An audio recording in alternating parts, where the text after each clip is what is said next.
What is up, guys? In this video, I got the very special opportunity to interview the creative director of Squidshock Studios, Chris, about their upcoming Metroidvania platformer, Bow Path of the Teal Lotus, which will be launching on Kickstarter in only a few short days. This was a very fun experience for me, as I haven't done an interview like this for the channel. So please enjoy, and let me know in the comments below if you'd like to see more video interviews like this.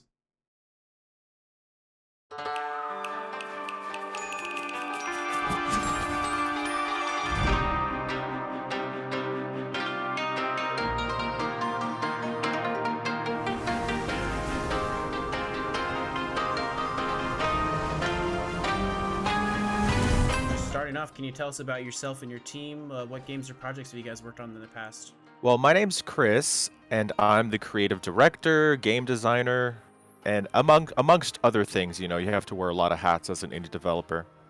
But basically, I'm the head honcho of Squidshock Studios, which is really just me and one other member. His name is Trevor Youngquist, and he is kind of the programmer extraordinaire of regarding our game Bow. So you're doing the art? Yeah, I'm the lead artist, but I do a lot of managerial stuff too. Like I have to be on top of like the music, the animations, the overall narrative of the story. Yeah. So yeah, I was originally a solo dev, and then my best friend in Thailand, Trevor, he's like a great computer programmer, so I'm like he'd be perfect to kind of join the team, and he was down, so that kind of happened. And then a little later on in development, we saw the need for someone who did music, and that's how we met Moises, who's actually some guy we worked with in the past on a game jam game. And he ended up being amazing, and we're loving working with him. He's doing some great work. And then for the animations, which I have zero background in, we got a girl from Brazil. Her name is Mikami Art. She goes by Mikami Art. And she's been doing all the animations for Bow. Where did the inspiration for Bow come from? You could have made a lot of different types of games and stuff. Why are you making this 2D platformer?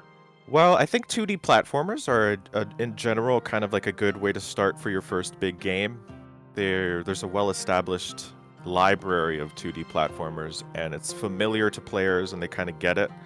And you can kind of do a lot of different things with it. You can mix different genres into it. You can obviously put puzzles into it, or make it more of like an open world type vibe. I was gonna say, would you describe this game as a Metroidvania, or is it a little lighter than that? Right, there's definitely Metroidvania elements. Like, of course, there's going to be the locks where you come to an area and you're not able to get quite to this platform yet or past this door yet, and you might have to remember it and come back later. We are going to be employing a map eventually. Right now, that's not in place.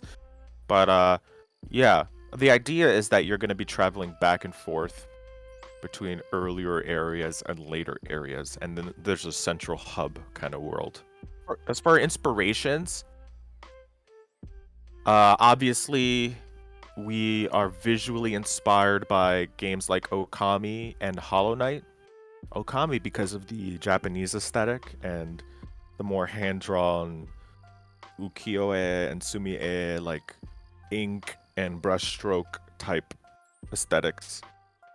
And then, of course, Hollow Knight, which is, I think, one of the reasons why you heard about our game or were drawn to our game.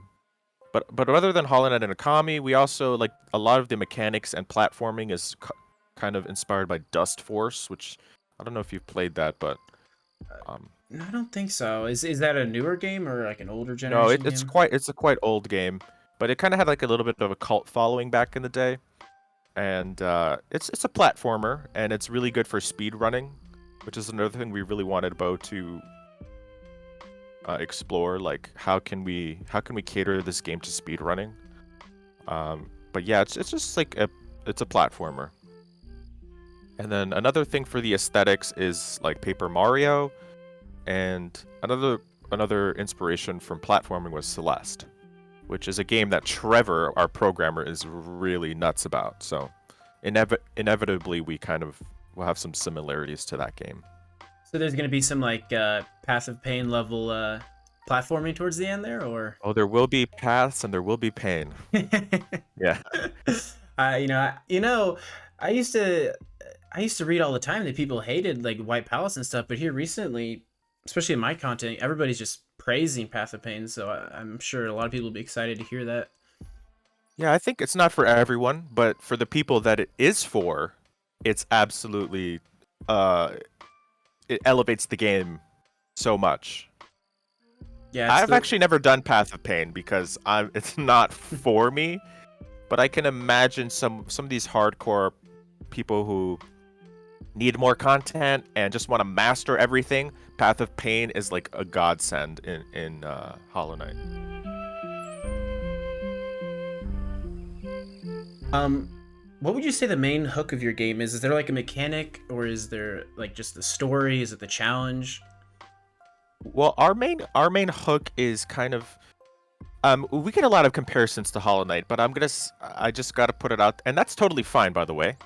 But I just got to say that while Hollow Knight is a little bit more focused on the combat, our game, you could say, is a little bit more focused on the platforming. Okay, So interesting. we do have combat in our game, but if the way we design enemies and the way we design scenes and spaces, it's all about using enemies to gain some sort of movement, rather than just straight up defeat them. Like, so for example, a very simple example, maybe there's like this rock type enemy in the cave. He's shooting some sort of projectile at you, and Bo can latch onto that projectile and use it to shoot back, and that will do two things. That will reset your jump, so you get a double jump off that, and give you a recoil in a certain direction, the opposite direction of where you shoot it.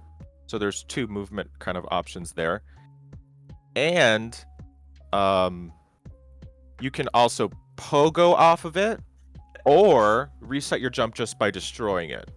So there's like we wanted to open up the player's options for movement rather than just think about, oh, how do I kill this enemy? Is there a reason to kill basic enemies? Do you get like XP or some kind of currency or? All right, so every enemy will drop what we call foxfire. It's in Japanese it's kitsunebi, but we're just calling it foxfire to make it a little bit easier to remember. That's essentially what it is. Kitsunebi means foxfire, but we're just translating it, and that's going to serve as the currency as well as the mana. At this point in time, we're still tweaking things, we're still balancing things.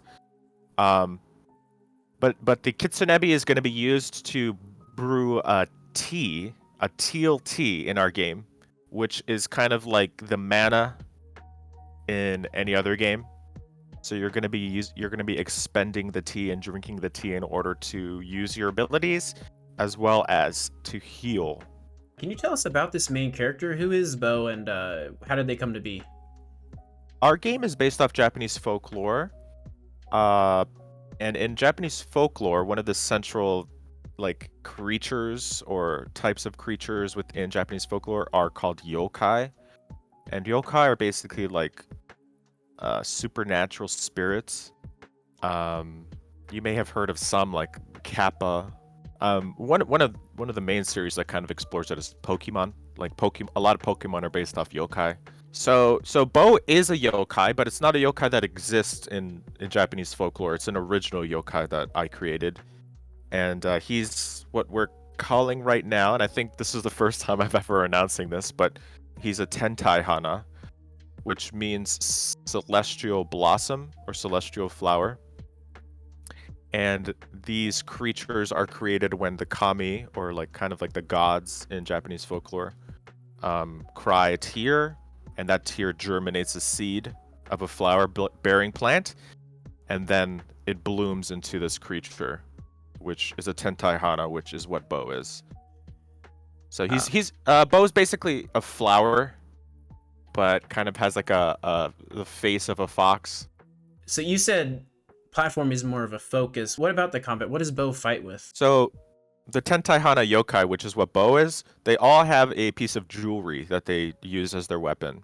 So Bo's is an earring, and it transforms into a bow staff, and that's where you get the name of the game and the name of the character, Bo. His staff shapeshifts. And I say his, but Bo's genderless. Some people Okay. call it her and whatever. Anyway, just a side note. As you collect ingredients to make certain teas, you can start gaining your staff starts being able to shift into different weapons. And for example, we have the mochi mallet, which is kind of going to be Bo's down smash. So it's a giant hammer that that's usually used to make mochi, and he swings it down, similar to Descending Dark kind of vibe. And I'm going to be using Hollow Knight references since that's your audience and that's what you know. The first weapon you get is a kind of a baseball bat type weapon. That's what you can use to kind of fling projectiles or even some enemies into certain directions. And a grappling gun.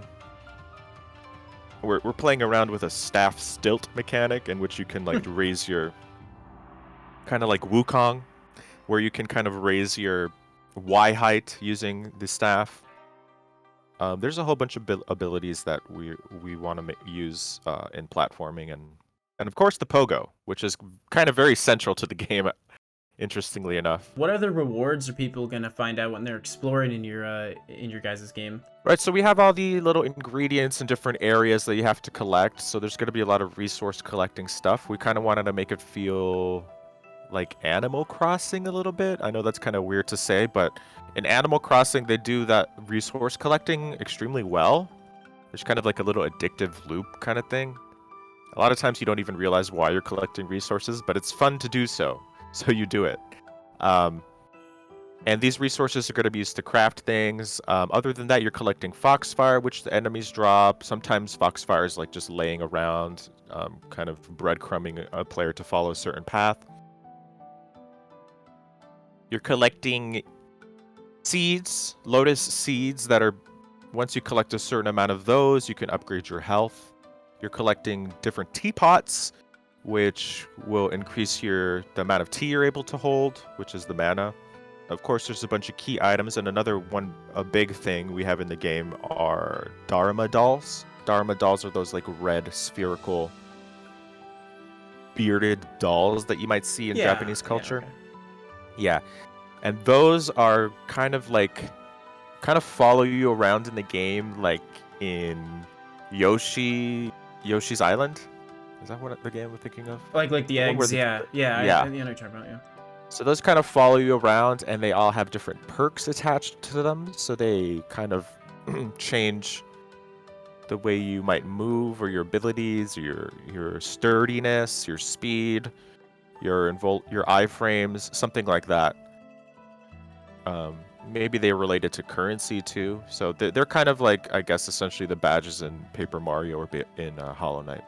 So you guys got a lot of stuff, it seems, filling out your world. How big is this game gonna be? Is it shorter? Is it a medium length? Is it like Hollow Knight big? Well, man, Hollow Knight big? Maybe not. I say that because a lot of people think, because Hollow Knight gained a lot of popularity quite after its release. So a lot of people think that it released in the state that it currently is in, but that definitely wasn't the case. So it seems like there was an immense amount of content for that game. Yeah. Even when it released, there was an immense amount of content. But I'm just saying, like, Hollow Knight's a huge game. It just blows me away. There's still stuff I haven't, with 100 hours put in, there's still stuff I haven't seen or don't even know about. So, we're gonna try and make it as fleshed out of a world as possible. But our aim right now is to make it an 8-hour game. I feel like that's a very doable goal.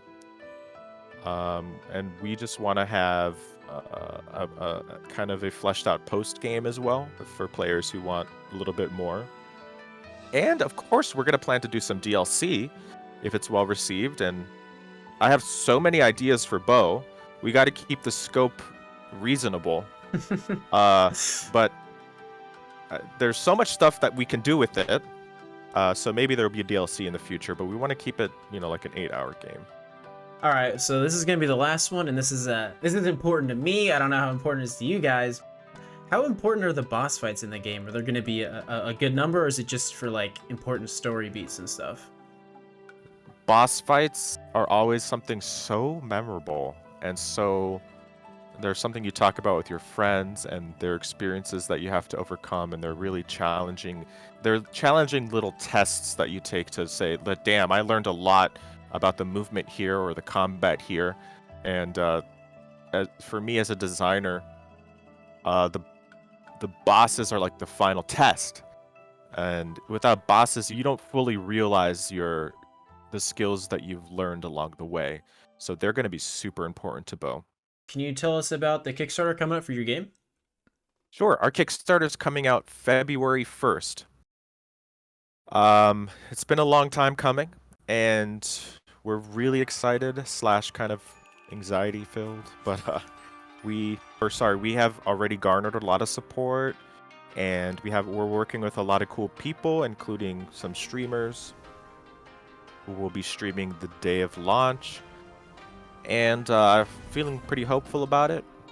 I don't want to say too much about the rewards right now because I'm still tweaking them. The page itself is done, but the rewards, you never feel done with them. So I'm just going to be tweaking them to probably the night before, Is there going to be a beta tier? Yes, there will be a beta tier. And there will also be a tier we have a backer-only Discord. And so one thing I really wanted to do with Bo is get people to make the game with us, make design choices with us. So people in that backer-only Discord will be able to get exclusive update content, exclusive builds, and I really want to make a game that the players want to play. So if they have ideas for